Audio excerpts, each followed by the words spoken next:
in this province.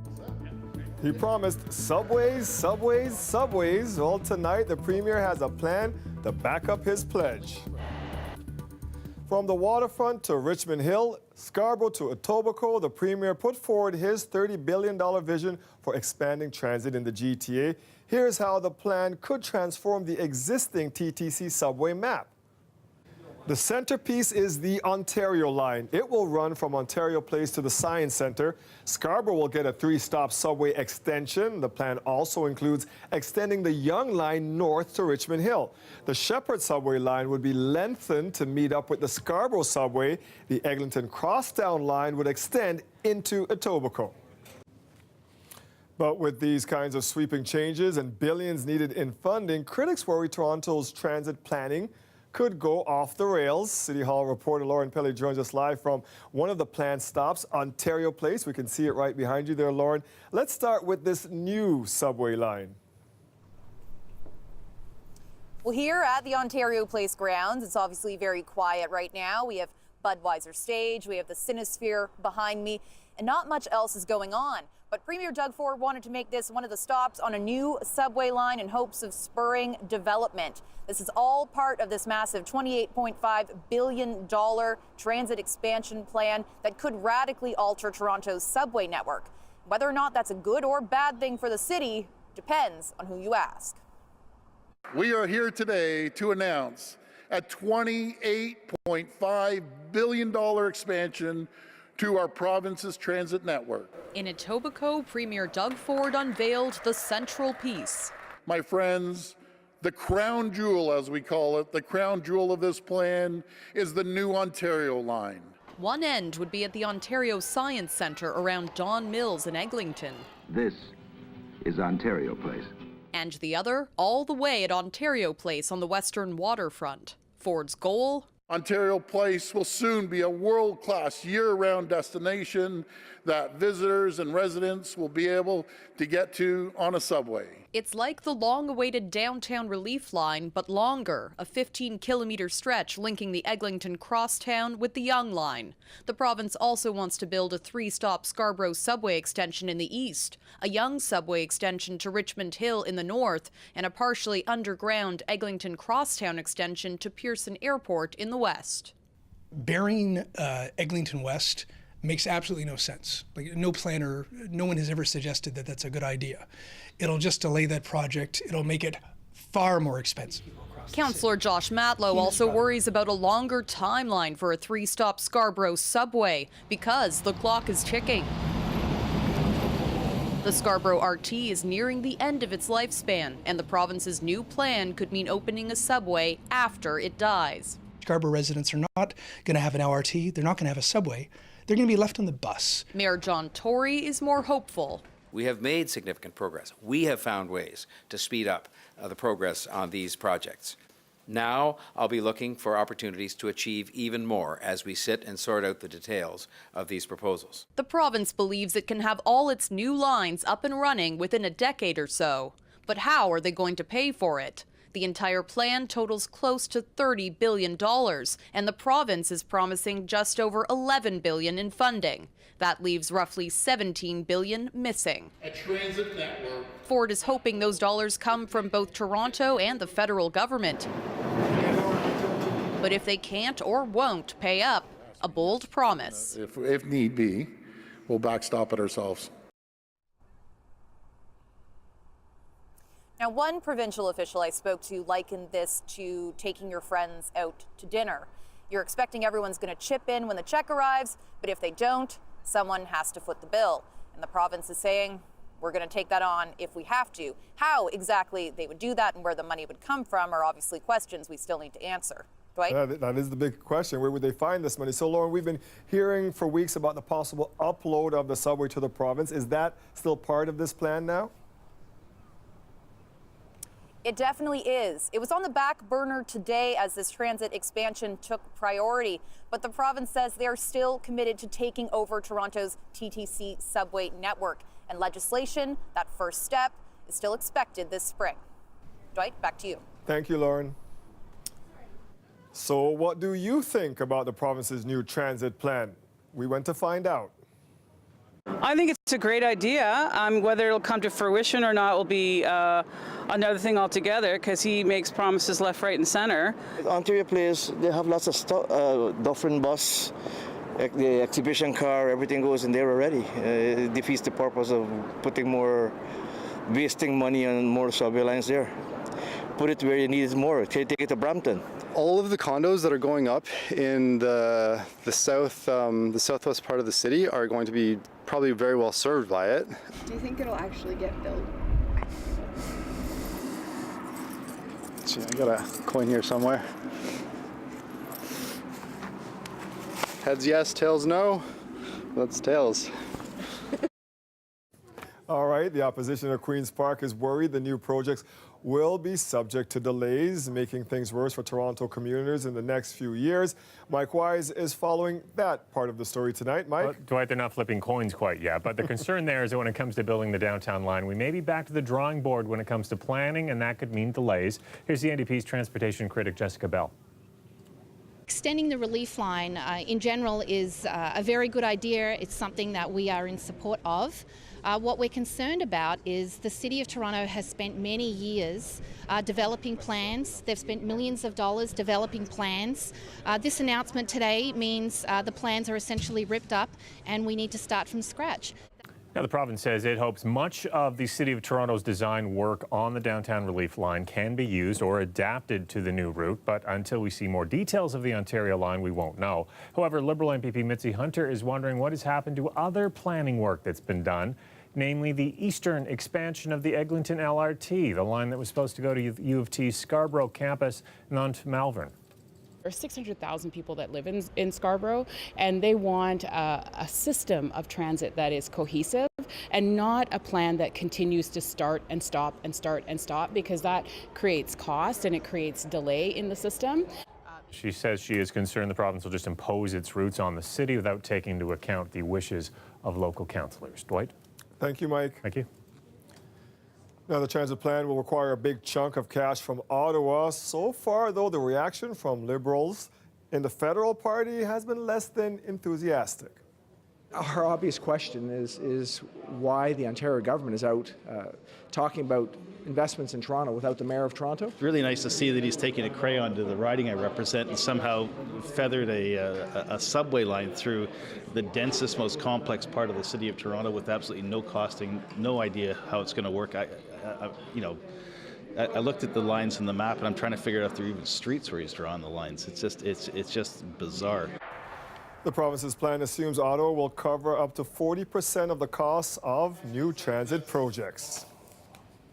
CBC Toronto City columnist Matt Elliott joins us now. Matt, thank you for being here. No problem. This is a big, bold, ambitious plan, but is it realistic? That's always the question with a transit announcement like this. I think it's kind of a test of optimism for people. If you're an optimistic person, you look at this and you think, wow, this looks amazing. I can't wait to ride on it. If you're a pessimist, you think, well, I've seen this all before. Transit announcements, they don't always pan out a few years after they've been announced. And that's the problem. Yeah. Let's get to the Scarborough line, because that line has been debated over and over. It's changed different.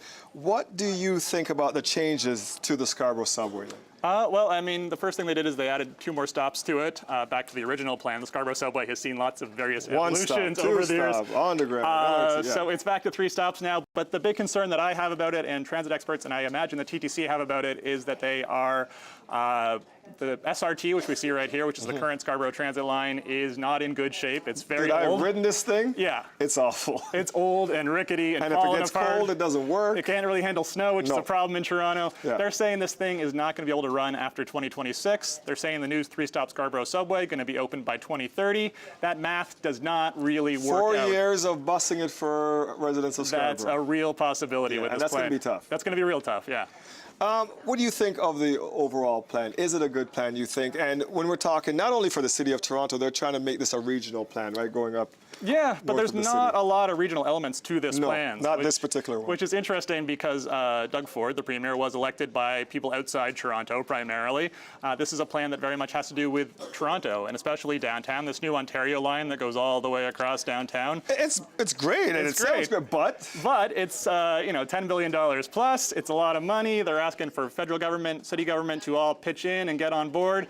There's a lot of moving pieces to it, and still we have a lot of questions. We didn't even find out today what this technology really is that they're going to use for Yes, it's it. new technology. We'll finish with the money since you brought it up. It always comes back Sure to does. the affordability of this thing. Do we have the money to do this? That is the number one question people have today. The provincial government said they will pitch in their share, but that just amounts to about $11 billion. They're looking for the same from the federal government and probably about $6 billion from the city government. And that's all TBD. So we're still waiting. We'll find out hopefully in the next year or so. Who knows? We may have you back to talk about it then. Thanks, Anytime. Matt. Thank you. So it's a big plan, but there's a lot that's not in it, like how will this work or not work with John Tory's Smart Track proposal? And what about the plan for an LRT expansion on the waterfront? No word about that in the province's plans. Neither is the work already done, as Mike Wise mentioned, when it comes to extending the Eglinton LRT east through the U of T Scarborough campus and up to the Malvern Town Centre. We will, of course, stay on this story tomorrow, Budget Day in Ontario, and as we learn more about the transit plans, as always, you can find the very latest online. Just go to cbc.ca/Toronto. And this is the strongest evidence that we have to date for the existence of black holes. An image that is truly out of this world tonight, the first ever picture of a black hole. An international group of scientists has done something that's never been done before. They've captured an image of a black hole millions of light years away from us. It's a celestial phenomenon once thought impossible to even see. And as Cass Rusi reports, it has scientists looking forward to a brand new era of discovery. Here it is.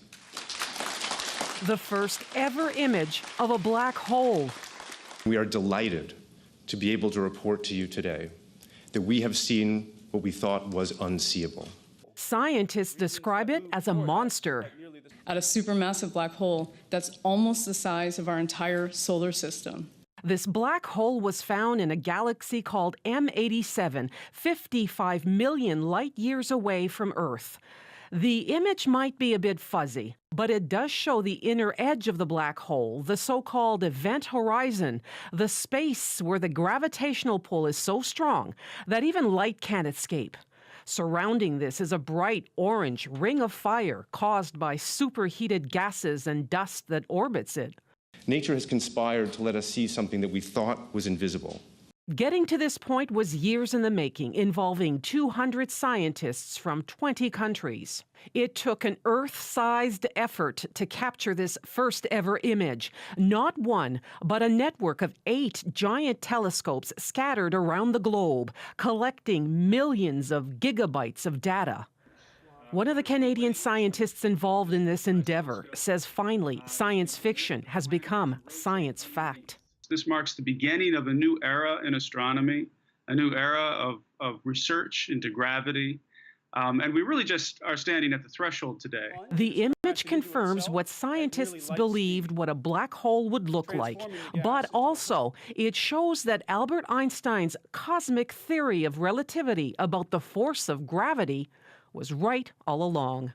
Cass Rusi, CBC News, Toronto.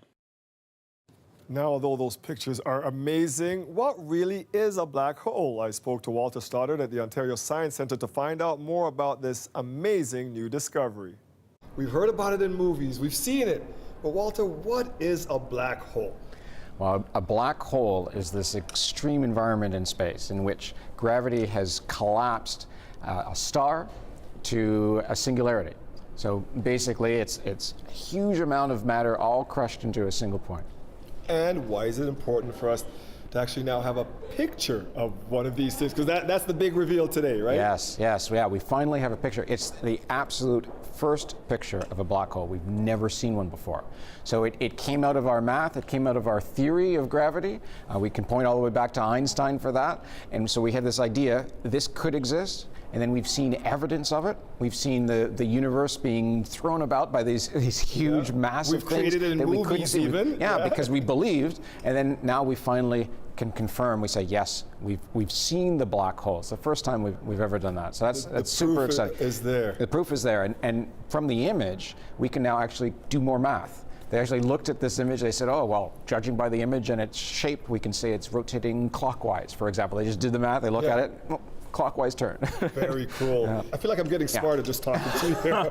I watch scientists like you get so excited about what is happening today. Why is it important for us to understand black holes? Wow. So this is important in two different ways. For the black hole itself, this is an environment in which we see the laws of physics as we know it at their extreme edge. And so it's stuff that we can predict, but we can't actually go and measure. So once we start seeing it in all these different ways, so we have this direct image, we have these other inferred behaviors that we're picking up from space and time moving around it.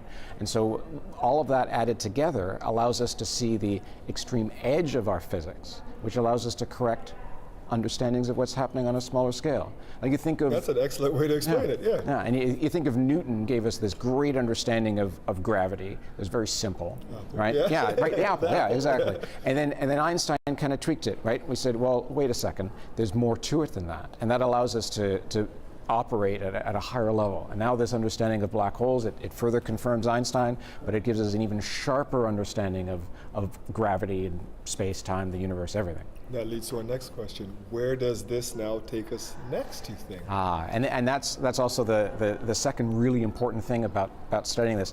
It's the incredible journey of science, right? So it's wonder, you explore, and it reveals something, and out of that revelation, there's something more wondrous to explore. And you try, test, repeat, you just keep going, keep going, keep going. And so where this goes for the Event Horizon Telescope, they want to sharpen the lens, if you will, add more telescopes. The further apart we get them, the better resolution. The more we add, the brighter the image. They want to take a look at the black hole at the center of our galaxy. And so the one closest to home, a researcher in Brussels described it as a toddler. It's kind of small and it's moving around a little bit, so it's hard to get a good image, right? You ever try and sit a toddler down for a picture, you get the idea, right? So we want to look at other black holes, compare them, see what we can learn when we look at a spectrum of different black holes. You know, your excitement about this is infectious. Thank you. And I know I see all the kids running around the Science Center today. Yes. It's an exciting day to be here. It's a very exciting day. Thank you for sharing. You're welcome. My pleasure.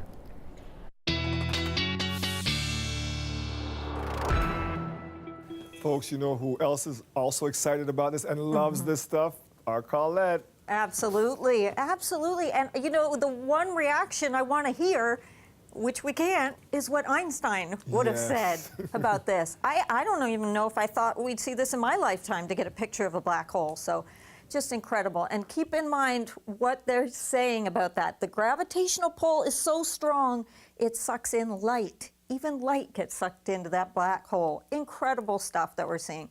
Our weather maybe doesn't seem quite as incredible compared to that, but there's a lot of ups and downs we're going to be seeing over the next few days. One thing, though, that will be somewhat consistent, well, that's going to be what we're going to be seeing with our winds. So windy days ahead.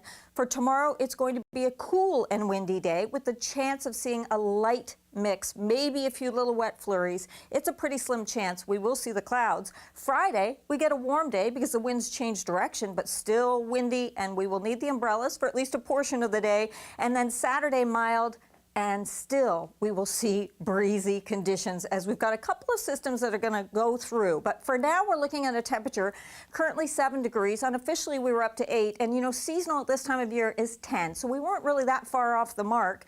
We do have a tiny bit of a wind chill. The winds aren't so much of a factor right now. Even overnight, they're not too bad. They get stronger as we go through tomorrow into the later morning hours and especially into the afternoon. So we have a quiet night ahead. This system is just beginning to approach southwestern Ontario, but as it comes through, you see the cloud cover moving in for tomorrow morning. Okay, so we'll see that happening first. Then we get a chance of getting a little bit of light precipitation in here. I think it's mostly going to stay back to the north of us or fall to the south of us and break up as it comes in. But the odd wet flurry or even an ice pellet isn't impossible. The windy conditions go through. Then as we go into Friday, the winds turn towards a southerly direction, and that means our temperatures are going to soar into the teens.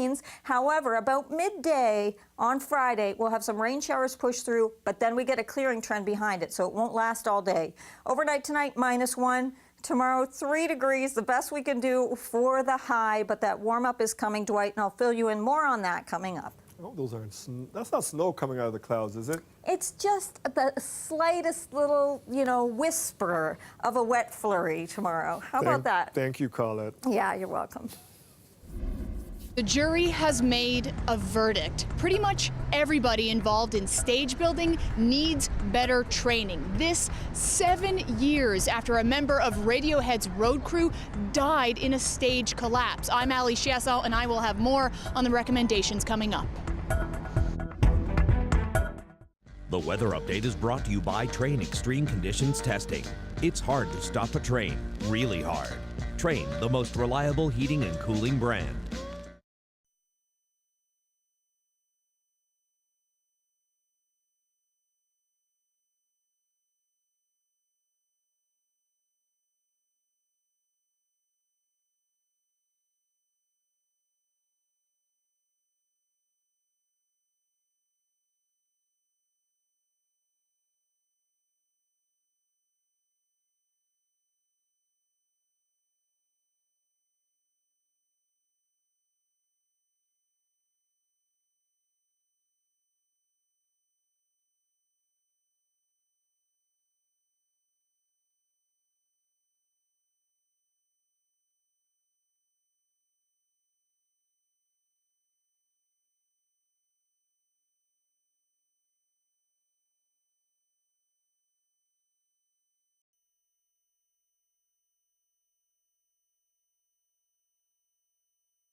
Police have released security video after City Councilor John Fillion's house and car were shot up last week. The video is from around 1:30 a.m. last Thursday. Police are looking for the man walking there in a hoodie. A number of shots were fired into Fillion's car and home. Luckily, no one was injured. This comes less than a month after Fillion says someone tried to force their way into his home with a weapon. This is a composite sketch police put out today of the suspect. Fillion said he believes the incidents had something to do with his work as a counselor. If you think you recognize this man, police would like to hear from you.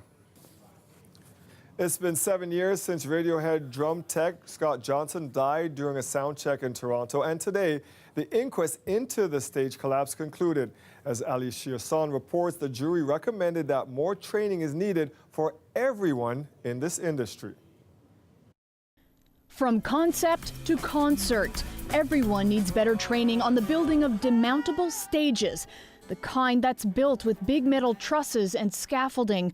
The kind that fell on top of Scott Johnson, Radiohead's drum technician, during sound check.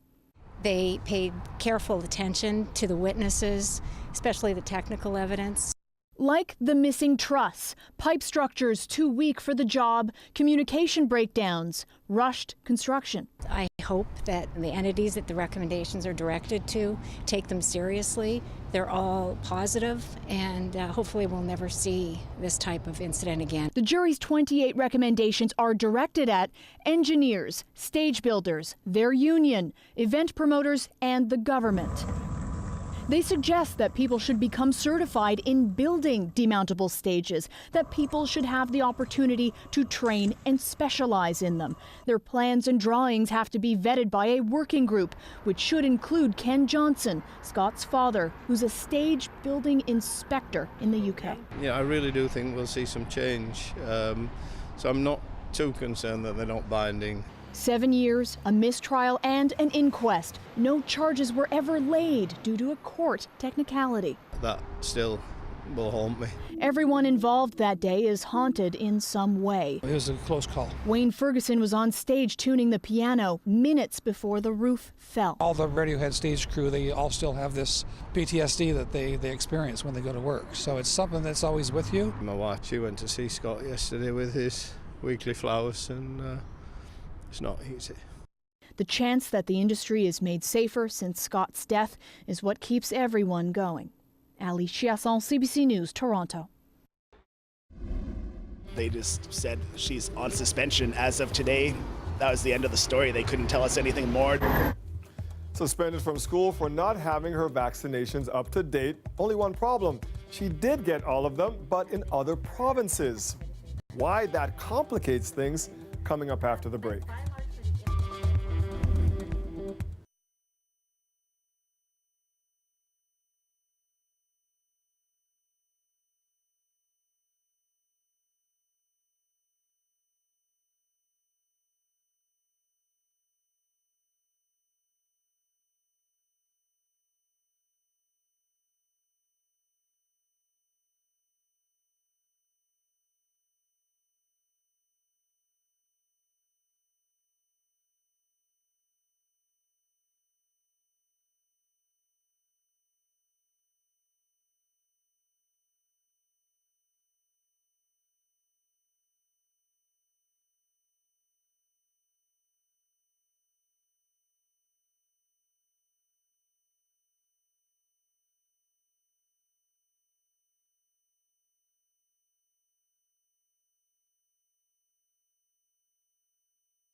Toronto family found themselves scrambling to update their daughter's immunization records this week after she was suspended from school.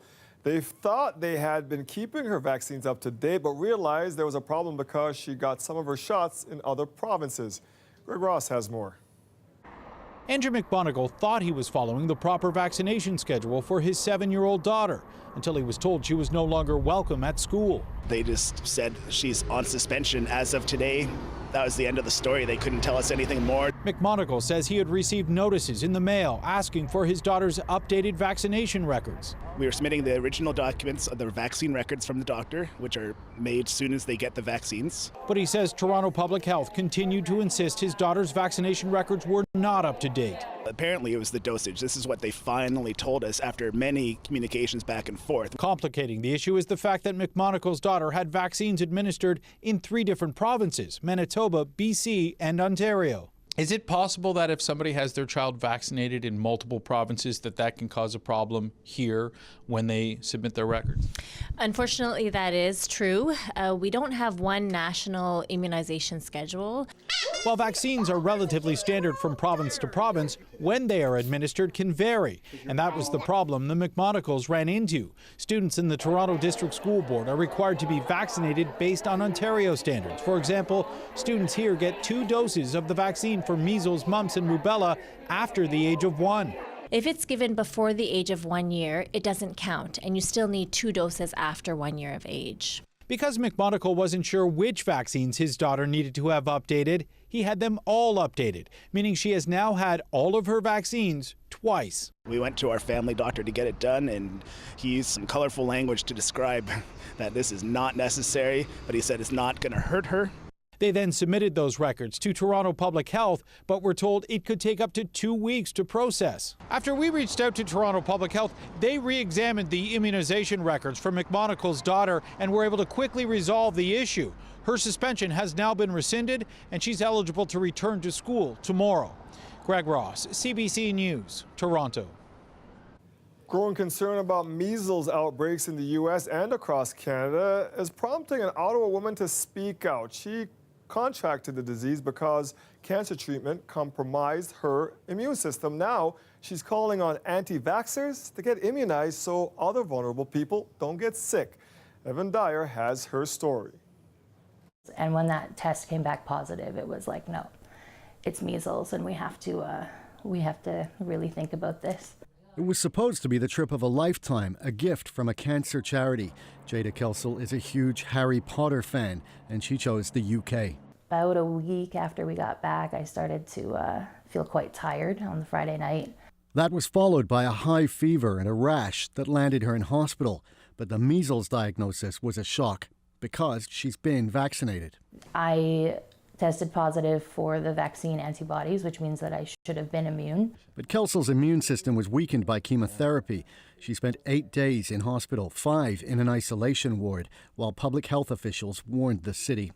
I was reading people's comments, assuming that I was an anti-vaxxer or all these things, and calling me names, and like the Reddit feeds were awful. People saying that my parents should be put in jail and stuff for not vaccinating me, and that's ridiculous. Like, they just didn't understand that it's not just the anti-vaxxers that are going to get sick. Kelsall knows her immune system is weak and even got an extra booster shot, but that wasn't enough to protect her because of her cancer treatment.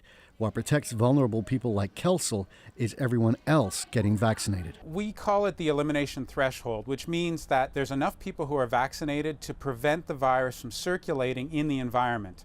And that's really where we are in Canada, but that's at risk. So when we have a collection of people who are not getting vaccinated, you're creating a pocket where the virus can circulate. Right now, the pockets of low vaccination are in Quebec and BC. Even though she initially feared backlash, Kelsall is now sharing her story and her message for anti-vaxxers. Why? Why would you want to risk exposing yourself to something that not only could affect you so badly, but anybody around you who's not vaccinated or who's vulnerable? Just do it. Do it for the people around you who can't. Evan Dyer, CBC News, Ottawa. I'm Talia Ricci. Coming up, we'll give you a tour of Stacked. It's Toronto's newest market, and it's all built out of shipping containers. There's a lot more to do here than just shop. We'll show you around.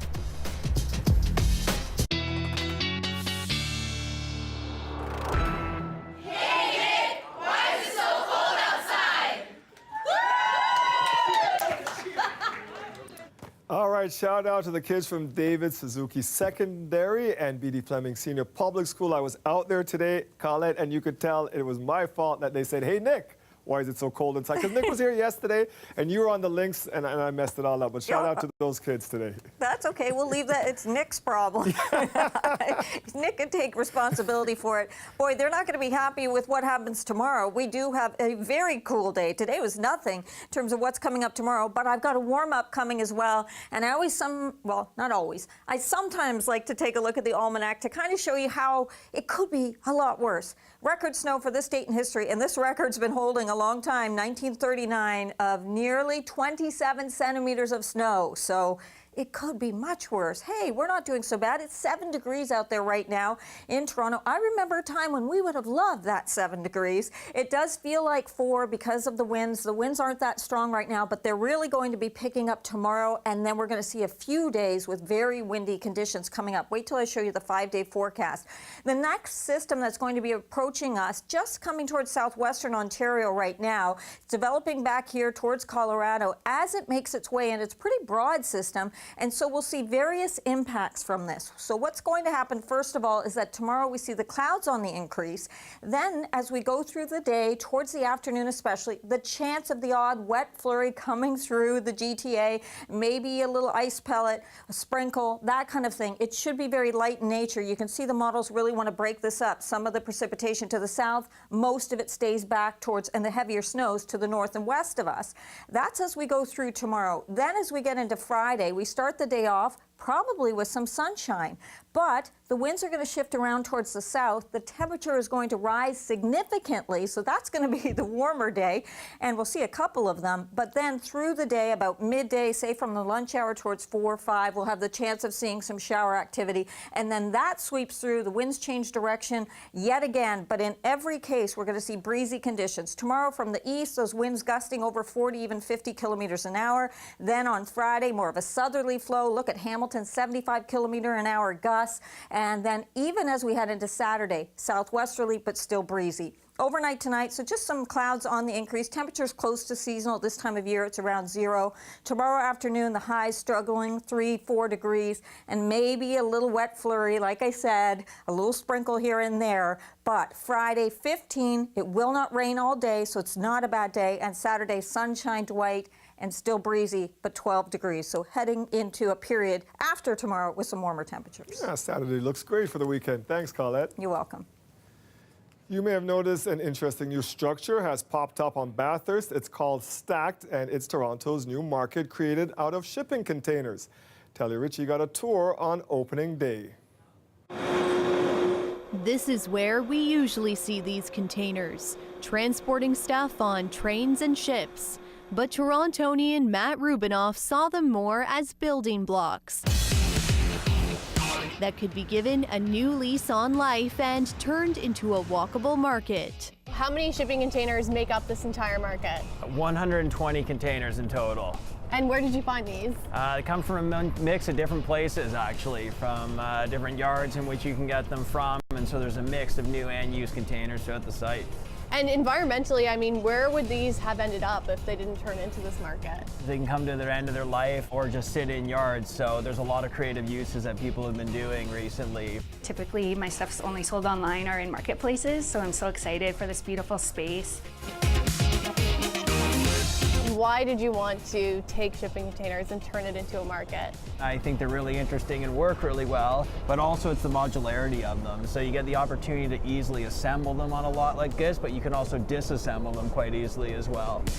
It's like a business in a box, and there's a variety of things to do. Participate in a workshop where you build your very own succulent. There's also spots where you can experience art. This gallery is just one of a few arts and cultural components of this market. I will get one of the chocolate toffee donuts. This is a reporter lunch. You can even get a tattoo. Don't tell my mom. This is one of the fastest growing neighborhoods in Toronto, and so creating a public space here for people to gather and connect was a key piece for us. These act like canvases to us as well, so we'll be painting them, you'll see a lot of greenscaping happening, and you'll see it come to life over the next while with some art.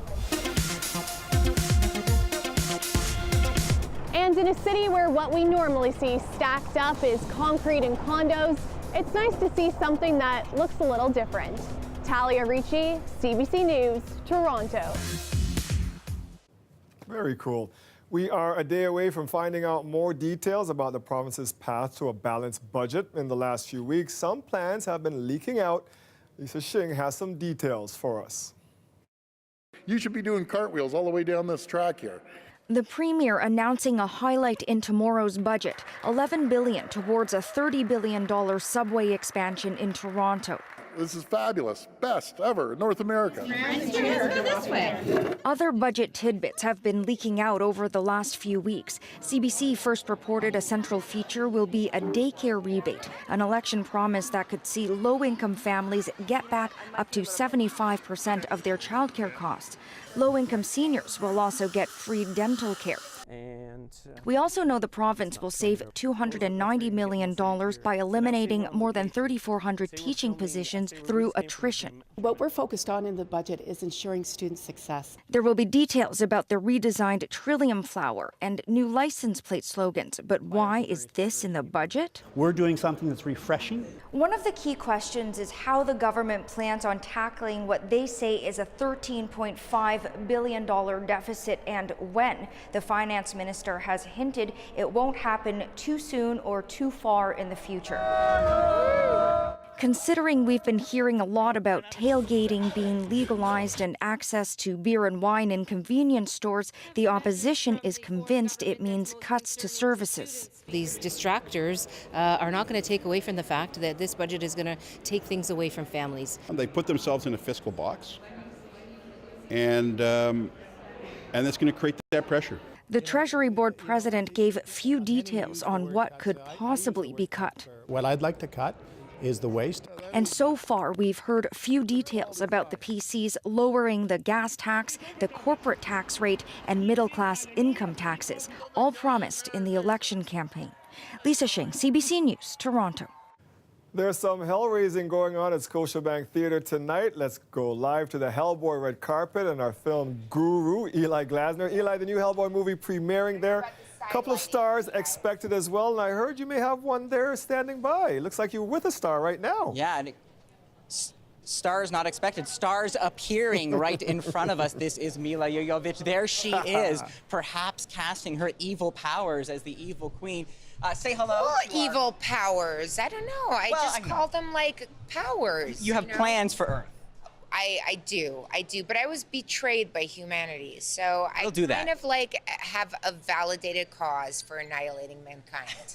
Okay, we'll get to your plan in a moment. How does it feel to be back in Toronto? Because I know you're a very familiar face around town with the Resident Evil. I love Toronto. We have worked here so many times on Resident Evil, and listen, Yorkville. I raised my kids in Yorkville, so literally, I love it.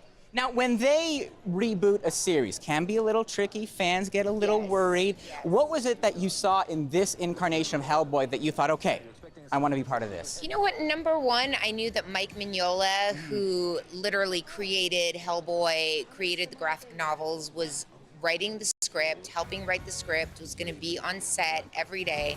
So for me, I just had such a comfort factor with that, to know that I was going to be working so closely with the creator to really make the movie that he's always dreamed of.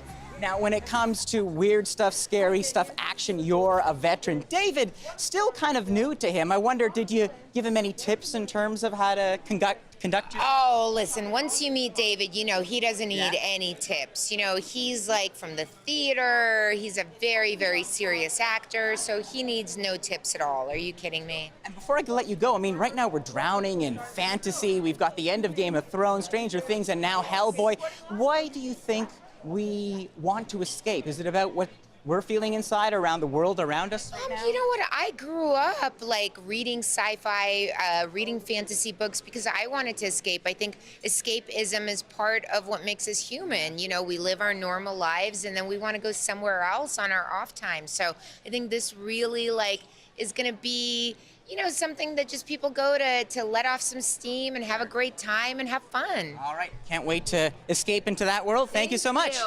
See you guys. There you go. Familiar face in Toronto, Mila Jovovich. She plays the villain that the new Hellboy David Harbour from Stranger Things is up against. Back to you, Dwight. Yeah, I love her voice. Can't wait to see that one. Thank you, Eli.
Four migrant workers who came to Ontario to work on a mushroom farm are speaking out against their employer and recruiter tonight. There's a big problem for us that you don't know. There's a big story of us that people don't know. They're known as the Mushroom Four. They say they paid thousands of dollars for the promise of a good life working on a mushroom farm in Richmond Hill.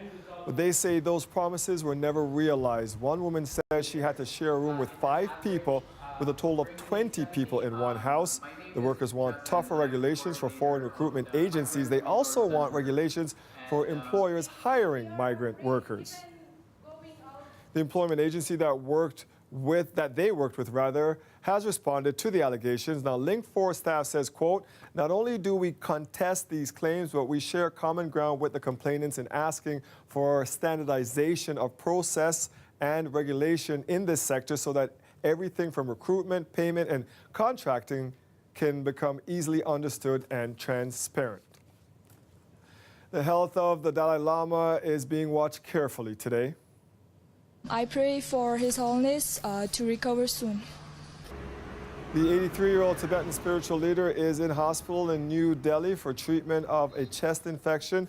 The Nobel Peace Prize laureate was airlifted there yesterday from his home in northern India. Aides say he's in stable condition but will remain in hospital for a few days. The Dalai Lama fled to India after China took control of Tibet in 1950. In Israel, the votes in the country's parliamentary election are almost all counted now, and it looks like Prime Minister Benjamin Netanyahu will stay in power for a record 5th term. The CBC's Susan Ormiston reports now from Israel. It was a chaotic overnight here in Israel as both party leaders from Likud and Blue and White claimed their own victory. But as more votes were counted throughout the night and the smoke cleared, it appears that Benjamin Netanyahu has survived a strong test to his leadership and will be in the best position to form a right-wing coalition government should the president of Israel ask him to. It was a very different result in that both those parties, Likud and Blue and White, came up with the same number of seats, 35 at present. But it's the other blocs that make the difference here, and more of them will go to Netanyahu. So that's the top line. Going forward, lots of questions still remain. If indeed he does formally become the next prime minister, what happens to his campaign promise to annex Jewish settlements on the West Bank? Will he do that, and how quickly? Secondly, there are corruption allegations against Netanyahu. He is facing possible indictment. There has to be a hearing, but what happens then? Will there be a trial? And can he remain as prime minister while on trial? And lastly, there is an expectation of a U.S.-backed peace plan coming after this election. What will that say about this country and about its relationship with Palestinians? In the end, it appears that this vote reflected the ideological position of Israelis. More Israelis identify as right-wing, and that's where they placed their votes last night. Susan Ormiston, CBC News, Tel Aviv.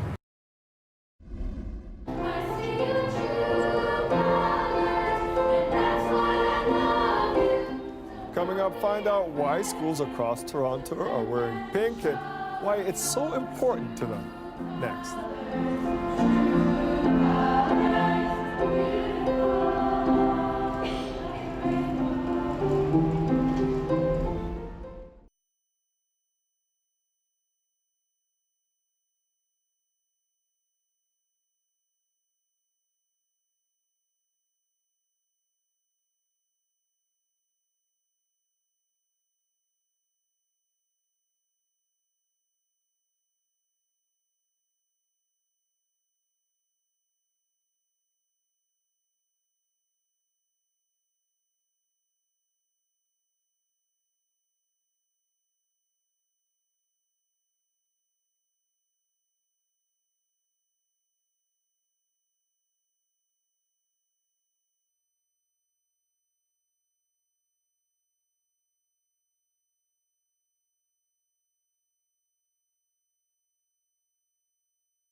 It was a sea of pink at schools across Toronto today, and it was all to celebrate International Day of Pink to raise awareness about bullying.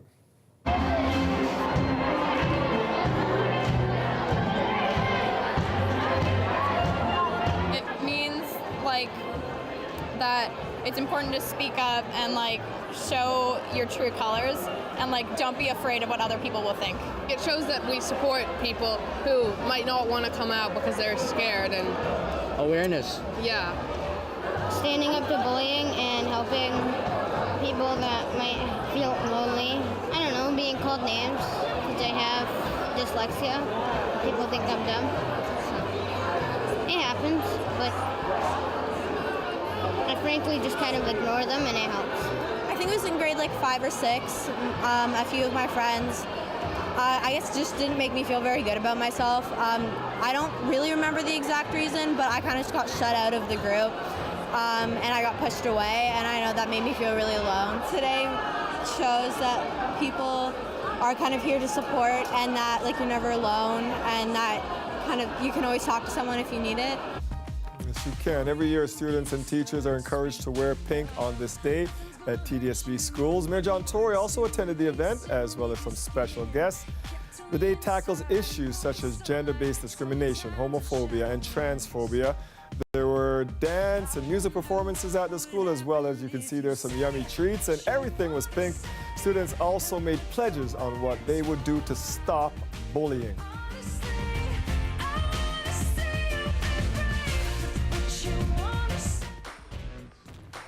March Madness is over. Now Canadian basketball phenom RJ Barrett is set to take his talents elsewhere. Details after the break. Toronto, or Toronto if you're from here, is not only the most diverse city in the world, but also a city brimming with culture and entertainment. Our Toronto is all about bringing you distinct characters and characteristics that makes this one of the best places in the world to live. Because our Toronto is your Toronto.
After discussing with my family and coaches, I've decided that I'll be declaring for the 2019 NBA draft.